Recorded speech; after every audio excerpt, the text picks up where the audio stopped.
నమస్కారం అహల్య న్యూస్ కి స్వాగతం. ఈనాటి వార్తలు. సింగపూర్ పర్యటనలో రెండో రోజు ముఖ్యమంత్రి చంద్రబాబు నాయుడు అమరావతిని ప్రపంచ స్థాయి రాజధానిగా తీర్చిదిద్దే తమ విజన్ని అంతర్జాతీయ వేదికపై వివరించారు. వరల్డ్ సిటీస్ సమ్మిట్ లో పాల్గొన్న సీఎం అమరావతిలో పెట్టుబడులకు అపార అవకాశాలు ఉన్నాయని, సరికొత్త ఆలోచనలతో ముందుకు రావాలని ప్రపంచ పెట్టుబడిదారులను ఆహ్వానించారు. స్మార్ట్ సిటీల నిర్మాణం, సాంకేతికత ఆధారిత పాలన, భవిష్యత్తు నగరాల అభివృద్ధిపై తన అభిప్రాయాలను పంచుకున్నారు. సింగపూర్ లో జరుగుతున్న వరల్డ్ సిటీస్ సమ్మిట్ లో ముఖ్యమంత్రి చంద్రబాబు నాయుడు కీలక ప్రసంగం చేశారు. Can smart cities love humans అనే అంశాన్ని మాట్లాడిన ఆయన అమరావతిని నాలెడ్జ్ సిటీగా, ప్రపంచంలోనే అత్యుత్తమ ప్రజా రాజధానిగా నిర్మిస్తున్నామని తెలిపారు. జాతీయ, అంతర్జాతీయ విద్యా సంస్థలు, క్వాంటమ్ కంప్యూటింగ్ హబ్, ఆధునిక డిజిటల్ మౌలిక వసతులతో అమెరికా ప్రత్యేక గుర్తింపు పొందుతుందని ఈ సందర్భంగా సీఎం వివరించారు. సింగపూర్ అనుభవాలను అధ్యయనం చేసి ఆంధ్రప్రదేశ్ అభివృద్ధికి ఉపయోగించుకోవాలని ఆకాంక్ష వ్యక్తం చేశారు. I had an experience of building cities. Earlier I built one city, conventional smart city, technology first, urban infill, infrastructure, economy, automation, that has become a livable city today. In India,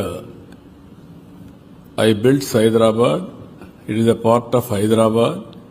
Today highest per capita income of the state and also most livable city is Hyderabad. That is how we built.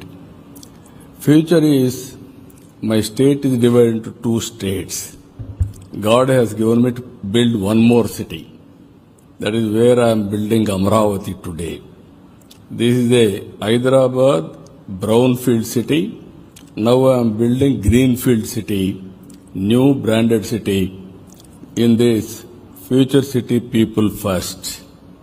Inclusion, equity, nature, opportunity, that is livable city. This will be experiential city. That is where we are planning in a big way. If you see here, a tale of Amravati, India's largest greenfield smart city. Details are available. Vision is, Amravati is envisaged to be a happy city with the highest standards of livability, sustainability and experiences. It will have world-class infrastructure facilities and economic opportunities for all. Further, this is the city. కేంద్ర బొగ్గు గనుల శాఖ మంత్రి ప్రహ్లాద్ జోషి మంగళవారం విజయవాడ ఇంద్రకీలాద్రిపై కొలువు తీరిన కనకదుర్గమ్మను దర్శించుకుని ప్రత్యేక పూజలు నిర్వహించారు. బీజేపీ రాష్ట్ర అధ్యక్షుడు పివిఎన్ మాధవ్ తో కలిసి ఆలయానికి చేరుకున్న ఆయనకు దేవస్థానం అధికారులు, అర్చకులు ఆలయ మర్యాదలతో ఘనస్వాగతం పలికారు. దర్శనం అనంతరం మీడియాతో మాట్లాడిన మంత్రి, ప్రధాని నరేంద్ర మోదీ 12 పాలనలో దేశం సాధించిన అభివృద్ధి, అంతర్జాతీయ స్థాయిలో భారత్ ప్రతిష్ట పెరిగిన తీరును వివరించారు. కేంద్ర మంత్రి ప్రహ్లాద్ జోషి మంగళవారం ఉదయం ఇంద్రకీలాద్రిపై వెలసిన కనకదుర్గమ్మ అమ్మవారిని దర్శించుకుని ప్రత్యేక పూజలు నిర్వహించారు. ఆలయ పాలక మండలి చైర్మన్ రాధాకృష్ణ, ఈవో సీనా నాయకు, అర్చకులు ఆయనకు ఆలయ సాంప్రదాయాల ప్రకారం స్వాగతం పలికారు. పూజల అనంతరం వేద పండితులు వేదాశీర్వచనం అందించగా అధికారులు అమ్మవారి చిత్రపటం, లడ్డు ప్రసాదాలను అందజేశారు. ఈ నేపథ్యంలో ప్రధాని నరేంద్ర మోదీ ఆయురారోగ్యాలతో ఉండి దేశ సేవలో నిరంతరం కొనసాగాలని కోరుకుంటూ కనకదుర్గమ్మ అమ్మవారిని దర్శించుకుని ప్రత్యేక ప్రార్థనలు చేసినట్లు మంత్రి వెల్లడించారు.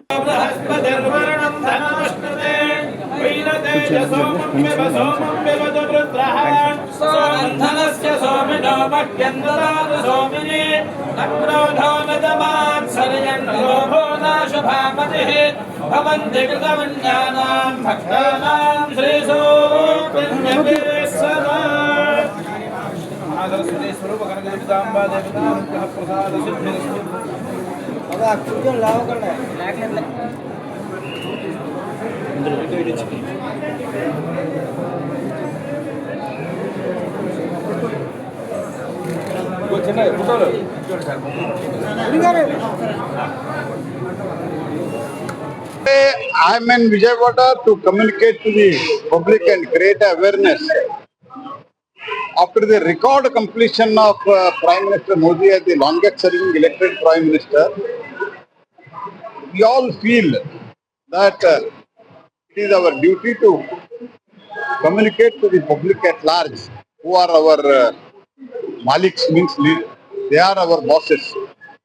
आम जनता हमारा बॉस है, तो इसलिए जो बॉस ने काम हम लोगों को मोदी जी के नेतृत्व में दिया था माननीय मोदी जी ने इस 12 साल में as a longest serving prime minister of the country continuously elected prime minister, उन्होंने जो अचीवमेंट किया है, भारत का स्तर बढ़ गया है।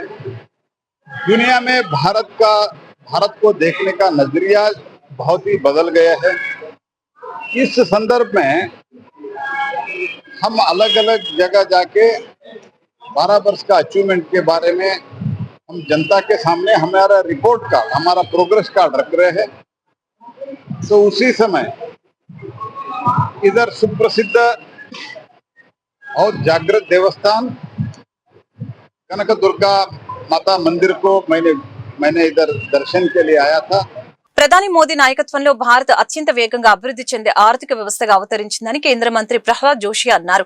నెహ్రూ కంటే అత్యధిక కాలం సేవలందించిన ప్రధానిగా మోదీ చరిత్ర సృష్టించారని పేర్కొన్నారు. ఏపీ అభివృద్ధికి కేంద్ర ప్రభుత్వం కట్టుబడి ఉందని స్పష్టం చేశారు. కేంద్ర మంత్రి ప్రహ్లాద్ జోషి విజయవాడ పర్యటనలో భాగంగా భవానీపురంలో మొక్కలు నాటే కార్యక్రమంలో పాల్గొన్నారు. ఈ సందర్భంగా ఆయన మాట్లాడుతూ 2014కి ముందు బలహీనంగా ఉన్న ఆర్థిక వ్యవస్థ ఇప్పుడు ప్రపంచంలోని అగ్రగామిగా నిలిచిందని, ఎలక్ట్రానిక్ ఉత్పత్తుల తయారీ 8 రెట్లు పెరిగిందని వివరించారు. రైల్వే విద్యుదీకరణలో భారత్ ప్రపంచంలోనే 2వ దేశంలో నిలిచిందని అన్నారు. అమరావతి నిర్మాణం కోసం కేంద్రం 15,000 కోట్లు, హడ్కో ద్వారా మరొక 11,000 కోట్లు కేటాయించిందని ఈ సందర్భంగా తెలిపారు. Continuously served Prime Minister of this country. Before to this, Pandit Nehru was the Prime Minister who served 4,399 days, whereas as on date, Honorable Prime Minister Shri Narendra Modi has served more than 4,406 days. Means day by day, the popularity of Prime Minister among the world leaders. You can see many world leaders, many bigger economies, where their leaders, their popularity is going down. उनका जो जनप्रियता है वो नीचे जा रहा है, लेकिन भारत के प्रधानमंत्री श्री नरेंद्र मोदी जी का 140 करोड़ आबादी है हमारा, इतना बड़ा आबादी के बीच में माननीय मोदी जी का पॉपुलैरिटी बरकरार है। सिर्फ बरकरार नहीं है, ग्राफ ऊपर जा रहा है। इसके कारण क्या है?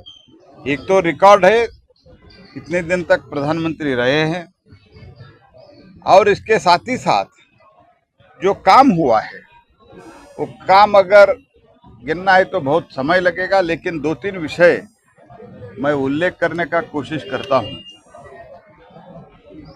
आप जानते हो, बिफोर 2014 भारत को 10 साल तक almost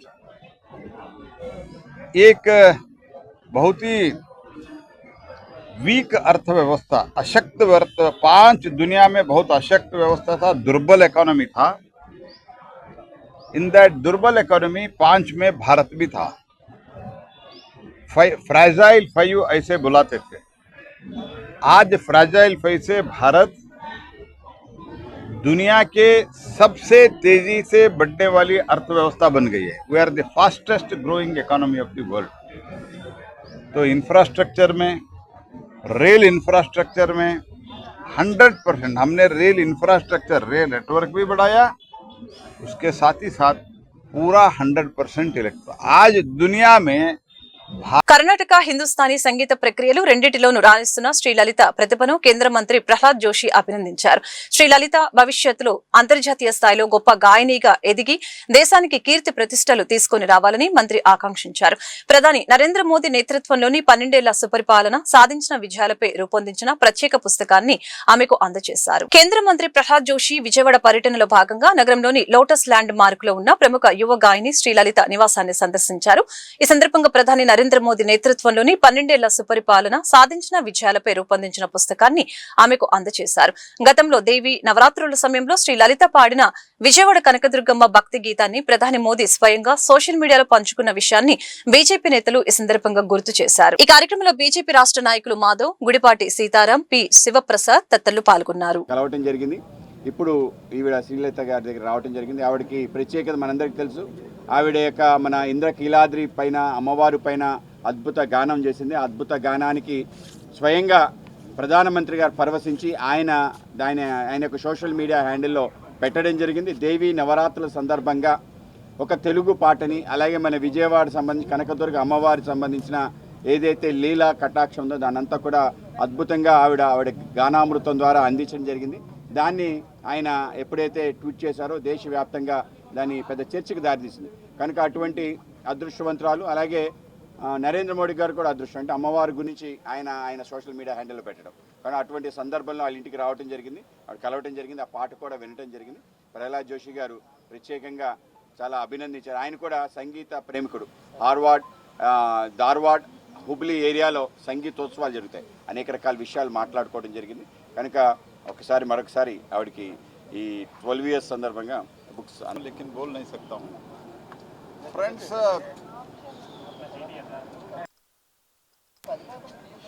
from morning, some of you are continuously following. I am so thankful for that. Today I have come here to meet Sri Lalita, who is a very, very upcoming singer, both in Carnatic style and Hindustani style, which is really difficult as far as I know. Both learning, it is a difficult one. I come from Dharwad. I know, being from the Dharwad is a place for the many Hindustani giants which has given to this world. If I can name one, that is Pandit Bhimsen Joshi. He is from that place. So I am a great lover of Hindustani Sangeet, and also my daughter also, she has learned and she has practiced, but nowadays she has not continued. Anyhow, I have heard about this young girl also who is really upcoming, and Prime Minister himself has tweeted about her talent as far as singing is concerned. Today, as part of 12th year, and Shri Sitaramu is supporting her. That is very important thing, continuously supporting. రాష్ట్రంలోని కూటమి ప్రభుత్వ వైఫల్యాలు, కేంద్ర విధానాలపై Congress party తీవ్రస్థాయిలో మండిపడింది. విభజన చట్టం అమలు చేయడంలో కేంద్ర రాష్ట్ర ప్రభుత్వాలు విఫలమయ్యాయని ఎద్దేవా చేశారు. పోలీస్ కస్టడీలో వ్యక్తి అదృశ్యం కావడంపై జ్యుడిషియల్ విచారణ జరపాలని డిమాండ్ చేశారు. మంగళవారం కాంగ్రెస్ రాష్ట్ర కార్యాలయం ఆంధ్రరత్న భవన్ లో ఏర్పాటు చేసిన విలేకరుల సమావేశంలో కాంగ్రెస్ నాయకులు కొలనకొండ శివాజీ, నరహరిశెట్టి నరసింహారావు, రాజేశ్వరరావులు మాట్లాడారు.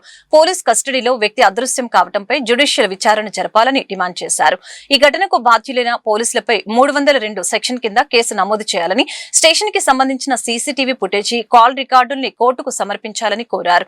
ఢిల్లీ వేదికగా కాంగ్రెస్ పై పవన్ కళ్యాణ్ చేసిన విమర్శల్ని నాయకులు తప్పుపట్టారు. విభజన చట్టం హామీలను అమలు చేయడంలో కేంద్ర రాష్ట్ర ప్రభుత్వాలు విఫలమయ్యాయని, గత ప్రభుత్వ హయాంలో కంటే చంద్రబాబు నాయుడు 2 ఏళ్ల పాలనలోని అప్పులు రెట్టింపయ్యాయని ఈ సందర్భంగా విమర్శించారు. నీట్ పేపర్ లీకేజీకి బాధ్యత వహిస్తూ కేంద్ర విద్యాశాఖ మంత్రి రాజీనామా చేయాలని డిమాండ్ చేస్తూ ఈ నెల 17న ధర్నా చౌక్ వద్ద నిరసన చేపట్టనున్నట్లు తెలిపారు. వీఆర్లో పెట్టామని చెబుతున్నారు, కానీ వీఆర్కి సంబంధించిన ఎటువంటి అధికారిక పత్రికా ప్రకటన విడుదల చేయలేదు. ముఖ్యంగా నిన్న పోలీస్ కమిషనర్ కార్యాలయం నుంచి ఒక ప్రకటన అఫీషియల్గా రిలీజ్ అయింది. ఏంటంటే గుడి మీద ఒక హోమ్ గార్డు డబ్బులు తీసుకొని దర్శనం చేపిస్తున్నాడు అని పోలీస్ కమిషనర్కి ఫిర్యాదు చేస్తే మేము కఠినమైన చర్యలు తీసుకుంటాం, శాఖాపరమైన దర్యాప్తు చేసి అని చెప్పారు. హోంగార్డుకి ఏముంటుంది కఠినమైన చర్యలు? అరే మనిషి చంపేశారు, చచ్చిపోయాడు అని నెల రోజుల నుంచి పత్రికలు, మీడియా, బార్ అసోసియేషను పెద్ద ఎత్తున ఆందోళన చేస్తూ ఉంటే దీనికి సంబంధించి ఒక్క మాట మాట్లాడకుండా ఇప్పుడేమో తగుదునమ్మా అని చెప్పి ఏదో మాయ మాటలు చెప్తా ఉన్నారు. దీనికి సంబంధించి మీకు ఏమాత్రం వాళ్ళు కానీ వీళ్ళు కానీ సుగాలి ప్రీతి కేసులో అన్యాయం జరిగిందని పెద్ద ఎత్తున గగ్గోలు చేశారు. అనంతబాబు దళితుడిని చంపి డోర్ డెలివరీ చేశారని చెప్తా ఉన్నారు. కూటమి ప్రభుత్వం అధికారంలోకి వచ్చి 2.5 సంవత్సరాలు అవుతున్నది దాదాపు. మరి 2 సంవత్సరాల కాలంలో చంద్రబాబు నాయుడు గారు ఎన్నో విదేశీ పర్యటన చేయడం జరిగింది. అలాగే మోడీ గారిని కూడా నెంబర్ ఆఫ్ టైమ్స్ ఇక్కడ తీసుకురావడం కూడా జరిగింది. ఈయన మాట్లాడితే పరిశ్రమలు తెస్తానంటాడు చంద్రబాబు నాయుడు గారు. విభజన హామీలు నెరవేరిస్తే పరిశ్రమలు ఆటంతరయ్యి ఆంధ్ర రాష్ట్రానికి వస్తాయి అని రాయితీలు ఇస్తాం మనం. ఆటోమేటిక్గా వాళ్ళంతా స్వచ్ఛందంగా వచ్చి ఇక్కడ పరిశ్రమలు పెట్టుకుంటారు. ఇక్కడ యువకులకు ఉద్యోగ అవకాశాలు వస్తాయి, పరిశ్రమలు అభివృద్ధి చెంది ఉపాధి కల్పన జరుగుతుంది. ఇవన్నీ కూడా జరుగుతాయి. వీళ్ళు చేసేది ఎలా ఉందంటే నేతి పేరుకాయ సామెతలాగా ఉంది. నిన్నగా మన విశాఖ స్టీల్లో జరిగిన ప్రమాదంలో అక్కడ కార్మికులు సరైనటువంటి భద్రత లేదు, తను సరిపోతే కేంద్ర రాష్ట్ర ప్రభుత్వాలు రెండు కూడా ఇక్కడ వైఫల్యం చెందిన మాటలు మాట్లాడి.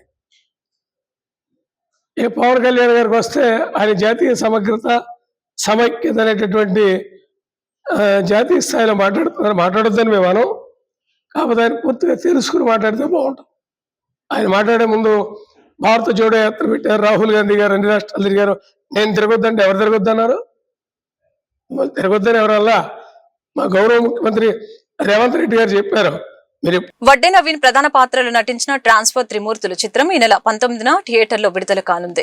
సుదీర్ఘ విరామం తర్వాత వడ్డే నవీన్ హీరోగా నటించిన చిత్రం ప్రేక్షకుల ముందుకు రాబోతుంది. సరైన కథ దొరకకపోవడంతో గ్యాప్ వచ్చిందని వడ్డే నవీన్ వెల్లడించారు. ట్రాన్స్ఫర్ త్రిమూర్తులు చిత్రం ప్రేక్షకులను ఆదరిస్తుందన్న ఆశాభావం వ్యక్తం చేశారు. విజయవాడ గాంధీనగర్ లోని ప్రముఖ హోటల్లో ట్రాన్స్ఫర్ త్రిమూర్తులు చిత్ర బృందం సందడి చేసింది. సందర్భంగా జరిగిన మీడియా సమావేశంలో హీరో వడ్డే నవీన్ మాట్లాడారు. సుదీర్ఘ విరామం తర్వాత సరైన కథ కుదరటంతో ప్రేక్షకుల ముందుకి వస్తున్నట్లు ఈ సందర్భంగా తెలియజేశారు. ఇందులో తాను పోలీస్ కానిస్టేబుల్ పాత్ర పోషించానని, స్టేషన్ లో తాను చేసే పనుల కారణంగా ఉన్నతాధికారులు 10 ఏళ్లలో 55 సార్లు బదిలీ చేశారని, అందుకే చిత్రానికి పేరు పెట్టినట్లు తెలియజేశారు. ముఖ్యంగా మహిళా ప్రేక్షకులను, కుటుంబాలను ఈ సినిమా విశేషంగా అలరిస్తుందని తెలియజేశారు.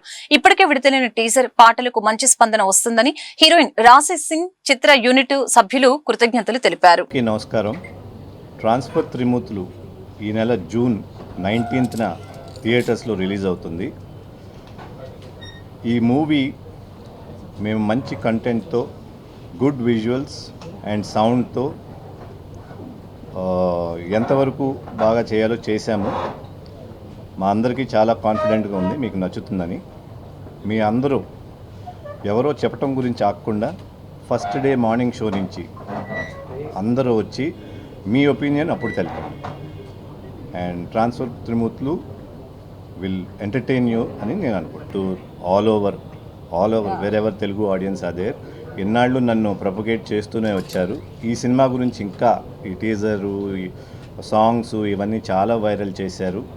So I'm really thankful to all Telugu audience and of course media for promoting the film well. Transfer Trimurthulu 19 జూన్కి రిలీజ్ అవుతుంది. First of all really thank you to Vijayawada, Guntur.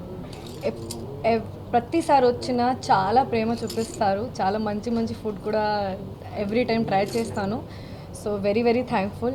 And మా టీజర్కి, మా ట్రైలర్కి, మా సాంగ్స్కి చాలా మంచి రెస్పాన్స్ వచ్చింది. ఎస్పెషలీ నవీన్ గారు కమ్బ్యాక్ కోసం చాలా ఈగర్లీ అందరూ వెయిట్ చేస్తున్నారు. అండ్ నేను మూవీ చూశాను and I'm telling you he has done his best. చాలా మంచి పర్ఫార్మెన్స్ అండ్ అందరూ చాలా మీ అందరికీ చాలా నచ్చుతుంది. It's a family entertaining film. And 19 June తప్పకుండా చూడండి. చాలామంది వెయిట్ చేస్తున్నారు మీకోసం. So I you excited for it? How excited are you? I'm very excited. నువ్వు అన్నట్టు all of us as a team work very well to give a quality film and they are waiting for you also. Majorly waiting for you. And నేను ఎక్కడికి వెళ్ళిన హైదరాబాద్లో అక్కడ అందరూ మీ సాంగే play చేస్తున్నారు, మీ గురించే మాట్లాడుతున్నారు. ట్రాన్స్ఫర్ త్రిమూర్తులు వస్తుంది, సార్ వస్తున్నారు, మీ ఎక్స్పీరియన్స్ ఎలా ఉంది అని everyone loves you so much. And ఇక్కడ కూడా అక్కడ కూడా. So very good to see that. పేద ప్రజలకు సీఎం రిలీఫ్ ఫండ్ సంజీవనిగా మారింది. గుంటూరు తూర్పు నియోజకవర్గంలో ప్రతి ఒక్కరి ఆరోగ్యానికి భరోసా కల్పిస్తూ సీఎం రిలీఫ్ ఫండ్ నిధుల్ని ముఖ్యమంత్రి వర్యులు నారా చంద్రబాబు నాయుడు సహకారంతో అందించడం సంతోషంగా ఉంది.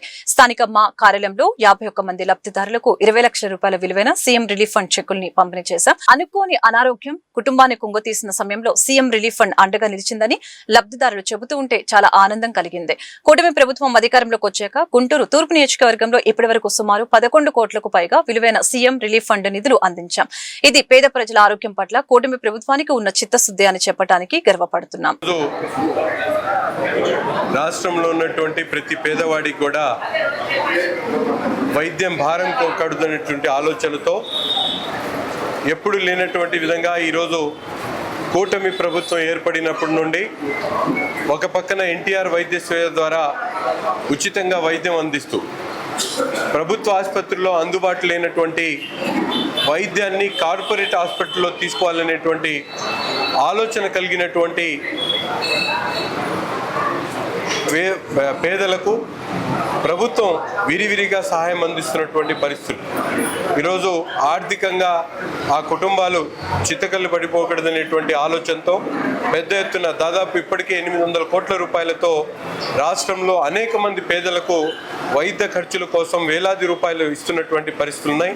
ముఖ్యంగా కార్పొరేట్ హాస్పిటల్లో చేయించుకునేటువంటి వైద్యానికి ఈరోజు ముఖ్యమంత్రి గారు పెద్ద మనసు చేసుకొని మన నియోజకవర్గంలోనే ఇప్పటికే 12 కోట్ల రూపాయలతో విరివిరిగా అనేక కుటుంబాలకు ఆర్థిక సహాయం అందించినటువంటి పరిస్థితులు. ఈరోజు 20 లక్షల రూపాయలతో దాదాపు 40 మంది బాధితులకు ఈ సహాయాన్ని అందించడం జరుగుతూ ఉంది.